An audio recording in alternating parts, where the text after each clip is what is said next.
Hey, welcome to the Danielle Strickland podcast.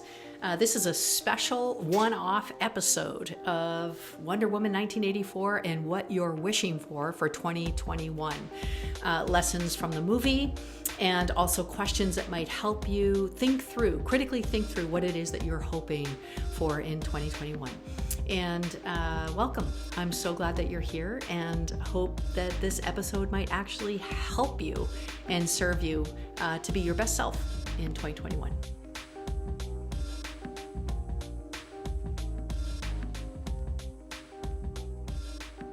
There is not a person on earth who does not suffer from the wish dilemma, the perpetuated ideal of something better and something else that will allow us to finally achieve the things we have always desired.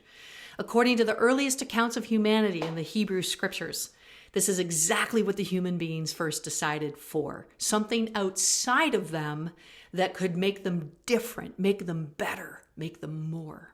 As the complicated villain and victim in Wonder Woman 1984, Max Lord puts it, more! What else is there to wish for? What else indeed? So it's New Year's Eve. And this is the time, this is the tradition in our own lives where we rehash and we rethink and we look through and we make decisions that we want to be better people next year. And so New Year's resolutions become a thing that we get used to breaking about mid-February. We go on the perfect diet. We go on the perfect physical regime, whatever it is. This wish dilemma has all of us in its grip. And I wanted to just talk about a couple of things that might matter. The Wonder Woman 1984 movie. This is kind of like a review of the movie and also asking the question, what is it that we are wishing for going into 2021? Wonder Woman 1984 is not simply unearthing a general evil that needs to be overthrown. There really isn't an enemy that must be beaten into submission, defeated through a better fighter or a stronger force. I think those kind of bad versus good villains and superhero plots are for more male-driven superheroes, perhaps. But this female heroine is after something much deeper than that, a hidden enemy that isn't manifested outside of us, but inside of us all. We've been feeding on a consumption lie for a long, long time. So the excess of our Western culture, I think, has formed us to believe a lie that grows and bears a terrible cost in our world and in our lives. And who of us can deny? Even Wonder Woman longs for someone she cannot have. Who of us can escape this perpetual desire to be better, to do better, to have more?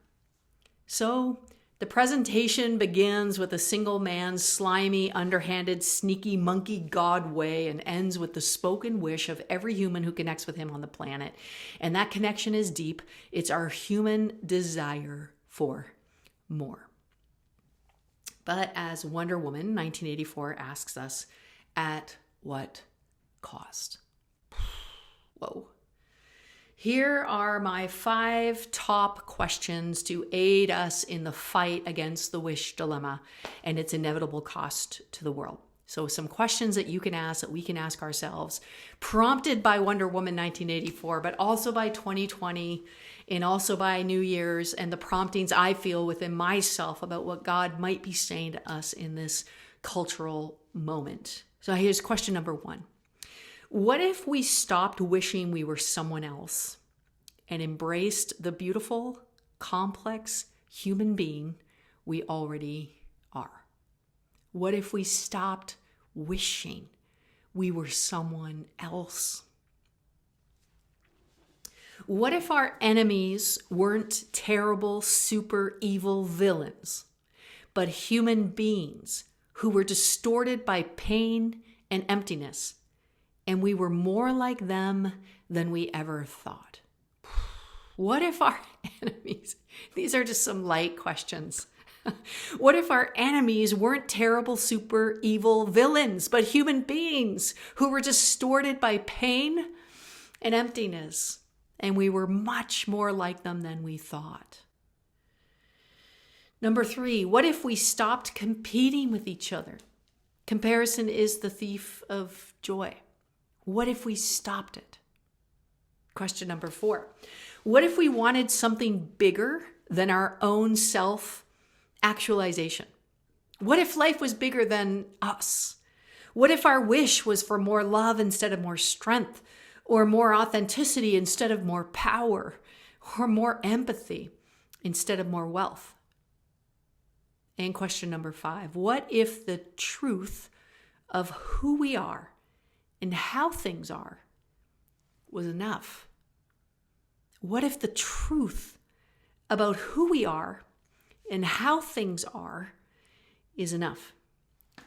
Okay, are you ready? Those are some big questions. And I want to just kind of share some movie highlights, but also some thoughts that have been going on in my head. And for this New Year's, even the things as I'm thinking through 2020 and also thinking ahead to 2021, what life is going to be about, how none of us really know, how this is still also unprecedented and taking so much longer than we thought. And maybe there won't ever be a normal again for us. Maybe this is a different way of life. But this wish dilemma that Wonder Woman 1984 has brought up and drug out into the open, I think is worthy of much more discussion. So spoiler alerts here, guys. If you haven't seen Wonder Woman 1984, I recommend that you do. I think it has meaningful things to say. It's not for everybody. So also if it isn't yours, that's okay. That's cool. I think these ideas are transferable and you can get what it is that I'm talking about. And I hope it serves you for some good discussion. And as you're thinking through what it is that you're longing for 2021 or aiming for or beginning to work towards, I hope this might shape some of your thinking. So question number 1, let's talk it through. What if you stopped wishing you were someone else and embraced the beautiful, complex human being you already are?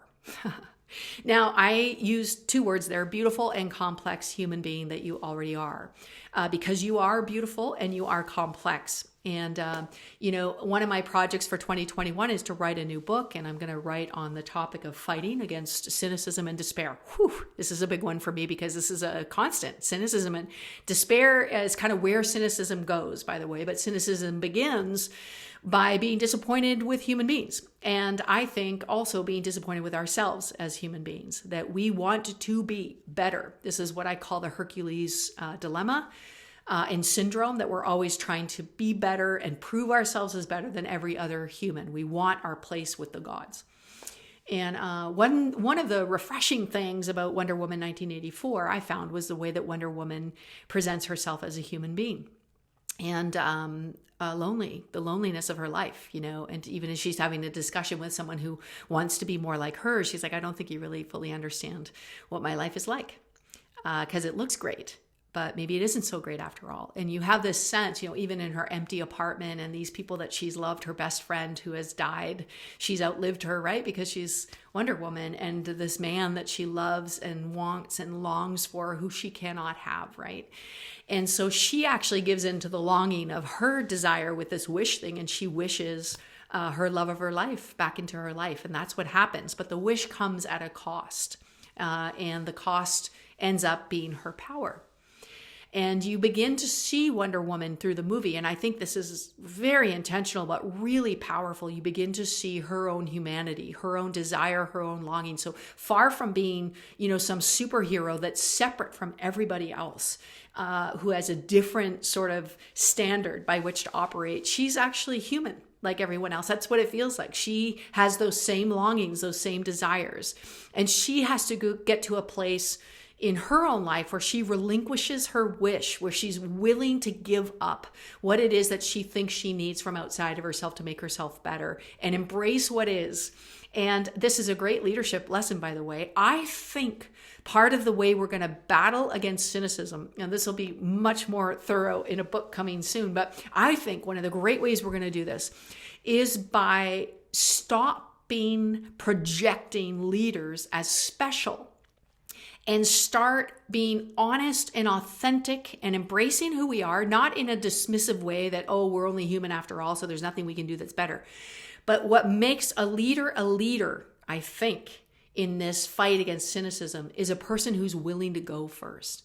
Is the person who's willing to go first. This is what happens in Wonder Woman 1984, is she starts to realize, and her love of her life helps her with this. There's this beautiful scene where he's like, I know you want this, and I know I want this. Like, I know that this is what we want, but there's something bigger than us going on. There's something bigger than this going on, and I've already lived a life, and you can let me go, and you're going to be okay, and you're going to love again, and you're going to be all right. Like, and so Wonder Woman faces this truth and deals with this, and we see this in the movie. You see Wonder Woman bleeding and limping and realizing her own limitations, and then realizing that the power that she's been given is for something greater than her own self-actualization. And that is true hero right there. That's true hero. That's archetype Jesus right there, right? Who is willing to let go of what it is that he might have wished for, and embracing who he actually is, and the beautiful complexity of that. I think long gone, I'm praying, long gone are the days where leaders are some superheroes trying to prove they're better than average human beings. And I pray,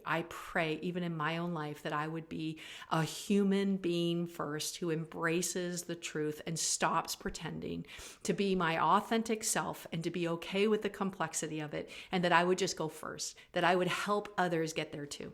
Okay, number 2, what if our enemies weren't terrible, super evil villains, but human beings who were distorted by pain and emptiness, and we were more like them than we thought? And this might be one of the most powerful things about Wonder Woman in general, as opposed to other superhero sort of movies, is you need a supervillain to match a superhero, right? And so we go to a lot of lengths to create those things, and it usually includes some sort of chemical vat of, that somebody falls into, or to create these super evil powers, But in Wonder Woman, actually, in both cases, even in the first Wonder Woman film, the villain takes on all these different human shapes. First it's English, then it's German, then it's the bomber, then it's not, and it actually turns out it's this power that is behind of violence, right? This superpower that's behind all these sort of human villains, which again, we understand is a beautiful, deep way of thinking through how perpetuating violence works. And she realizes in that movie that there's a power greater than violence,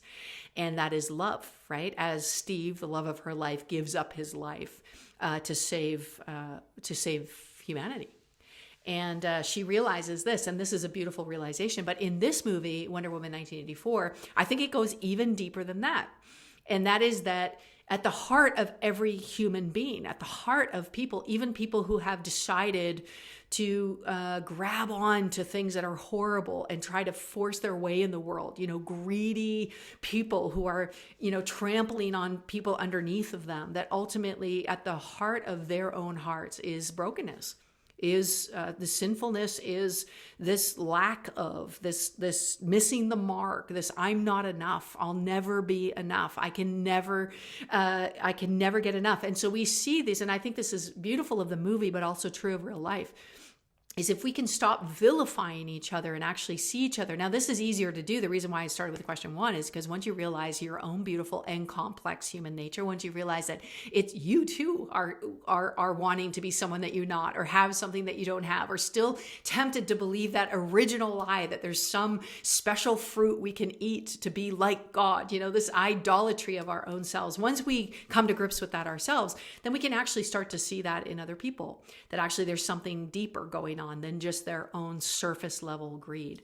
And I thought the movie did such a great way at painting both Barbara and Max Lord as victims who had distorted themselves in order to compensate for their own pain and their own emptiness and their own feelings of being overlooked and unseen in their lives. And I wonder if we did that more, this polarized culture that we're living in, where it's us versus them.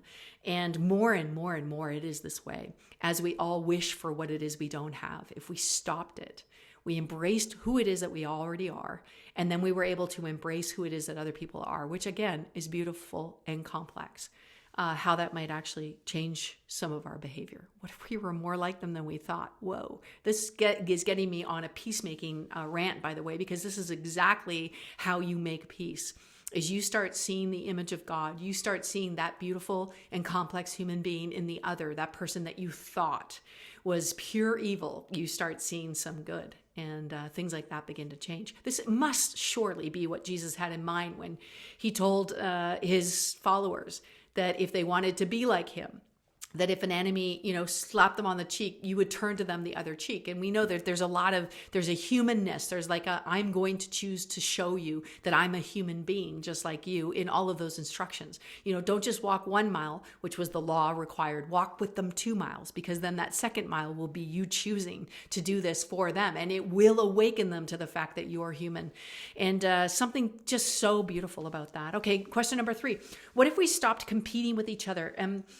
I want to specifically just mention that the competition between women is something that happens a lot. And I love this in this film. One of the things about film that you can tell this was made by a woman, not just about a woman, but shot by a woman, is the way that the female characters have complexity and they talk to each other about things other than a man. This is just really good, really refreshing to see in a film.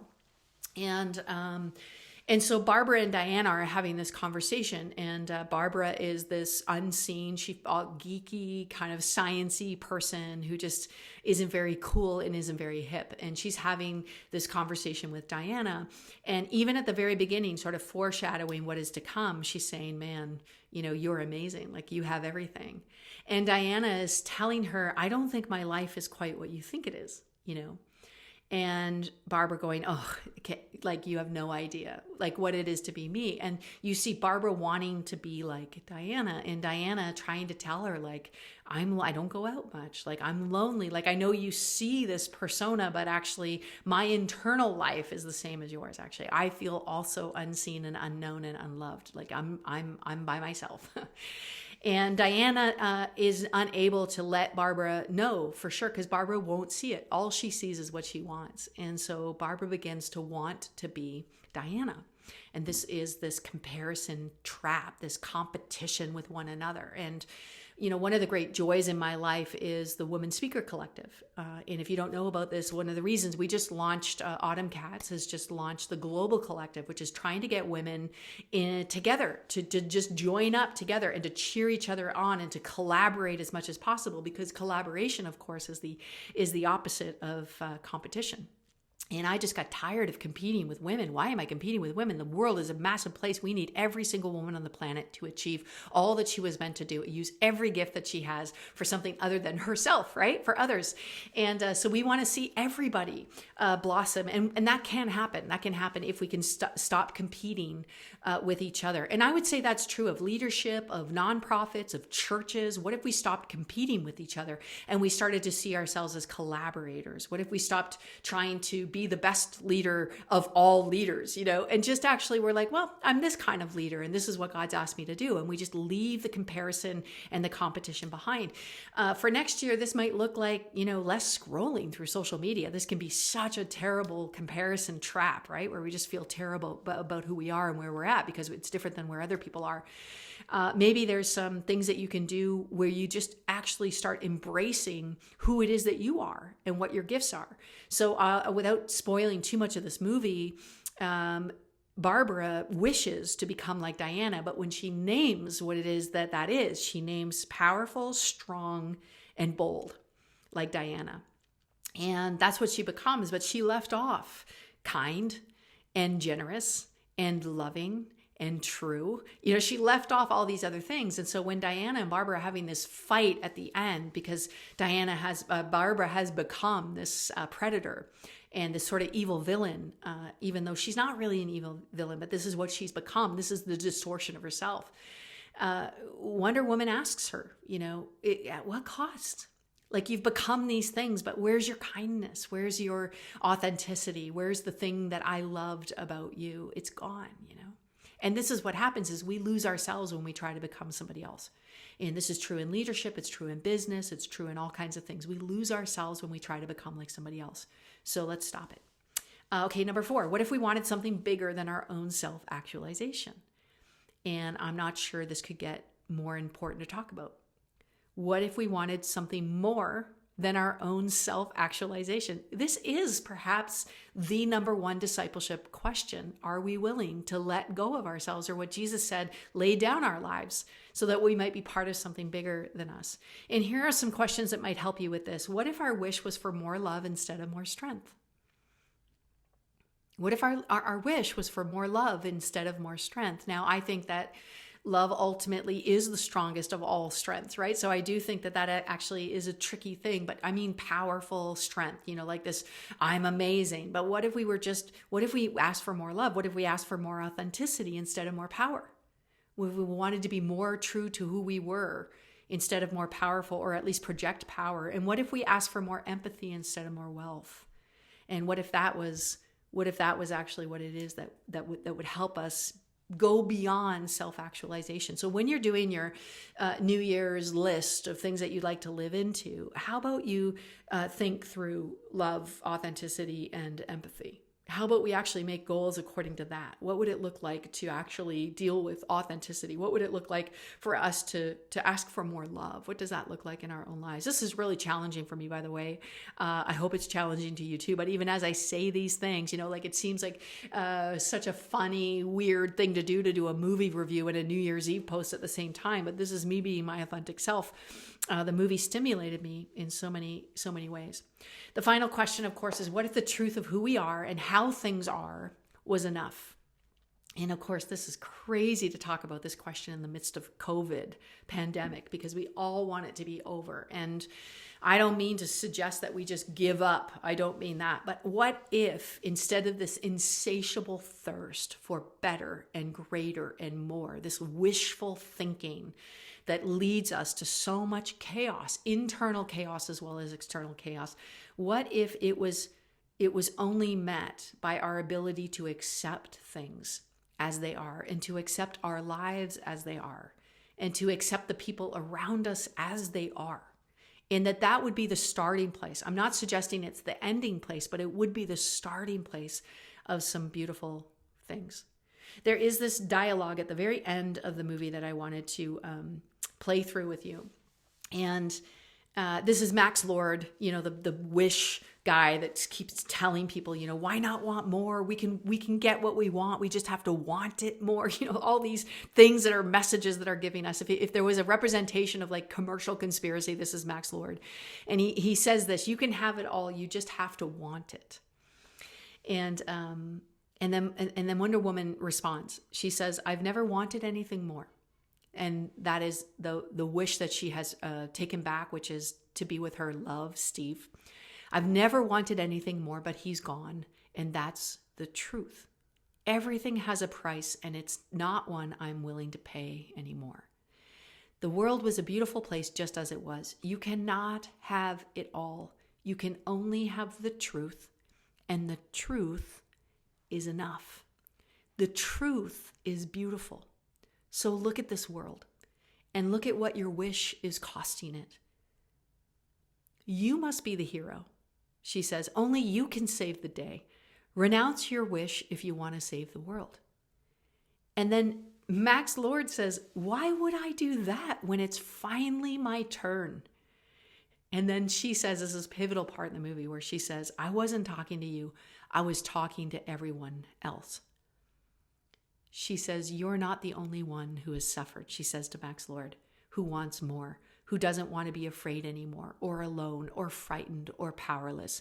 You're not the only one who imagined a world where everything was different, where they were loved or known or seen or appreciated finally. But what is it costing you?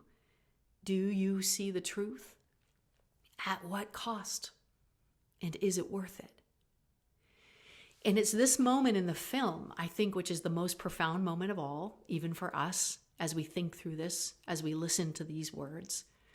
This insatiable thirst to be more, to be different, to want more, at what cost? And is it worth it?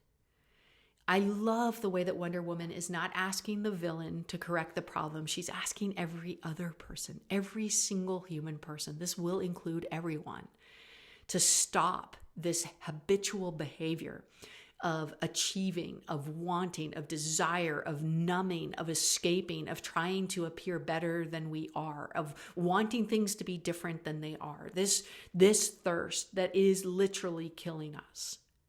Everybody has to come to grips with this, even Wonder Woman, even you, even Max Lord. And in the movie, what happens is she or he sees a vision of his son. And his son is in the middle of the chaos of the world. This is, plunge the world into chaos, everybody getting what they wish for at the cost of what it is that they had. And he sees his son alone and scared and frightened and at risk. And he's like, I can't let my son go. I can't let my son go. And so he renounces his wish to actually be with his son. And there was something so beautiful, if we wanted, this is it, that the film's message, if there is a message in this film, the film's message is this: what if we wanted something bigger for the greater good than for our own selves? What if we wanted something for the greater good? What if we loved others more than we loved our own wishful thinking? What if our love for our children or our sons and our daughters or our spouses or our friends or our world, that love that is so much greater, and when it's rooted in truth instead of wishful thinking, it has power, ultimate power, to overcome our greatest enemy, not outside of ourselves, but inside of ourselves. Our own selves and our own desire to resist the truth and to take a shortcut, to appear better than we actually are. And if you were watching this movie, you'll know that this is in reference to the very first clip of the movie when Diana's a young girl and she's in this athletic competition and she wants to win and she wants to prove herself. And she ends up, making a mistake and taking a shortcut and still pretending to win. But her aunt, who's like, the great powerful warrior, takes her, refuses to let her win because she said, that's not winning. That's not winning. Because the only way to actually win, and there's no shame in losing, she said, when you're not ready to win. But the only way to actually win is to embrace the truth, And this is, of course, the end of the film. The only way to really win, the only way to really get your wish is to embrace the truth about what is actually true about who you are. This is all we have. Wow. So those are some of my thoughts about Wonder Woman 1984 and 2021. And maybe these questions might help you frame 2021, your desire to be all that you can be. But here's what I want to say to you clear. You are enough. You are beautiful. You are complex. You are enough. You're loved. You are known. And let's start there. Let's start there and see what it might mean for the betterment of the entire world. So God bless you. Happy New Year. And I'll catch you on the other side.